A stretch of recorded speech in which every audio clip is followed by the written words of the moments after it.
મને એમ કે તને આ છોકરીમાં શું વાંધો છે? હું તારા માટે કેટલી સરસ રૂપાળી હું છોકરી ગોતીને લાવી છું.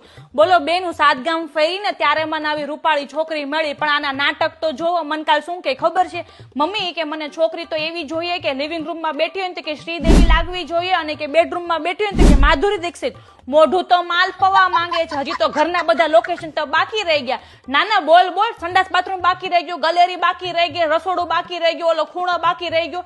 તારા પપ્પાના નાટક છે ને લગ્ન પહેલા બધા આવા જ હતા, પણ મેળી તો હું જ ને. તારા લગ્ન છે ને મગન કાકાની છોકરી સેજલ ભેગું જ થાય. તાર જે કરવું હોય કર. ઠેકડો મારવો હોય તો ઠેકડો માર, અહીંથી ધૂપકો મારવો હોય તો ધૂપકો માર. અને તું એની દાંત કાઢે છો ખીલખોડીની જેમ. તારે આવો જ વારો આવવાનો છે. તારા મનમાં જે બધા હોય ને, શાહિદ, સલમાન ને શાહરુખ ખાન, એ બધા સોસાયટીની બહાર, મારા ઘરમાં કોઈ નહીં. તારું તે મારા મનપસંદ છોકરા ભેગું જ લગ્ન થાય. ભાડે કરી છે બે જણાએ. સપના તો બોલીવુડના જોવો છે, પણ પપ્પાનું મોઢું એકવાર જોયું રાજપાલ યાદવ જેવું છે.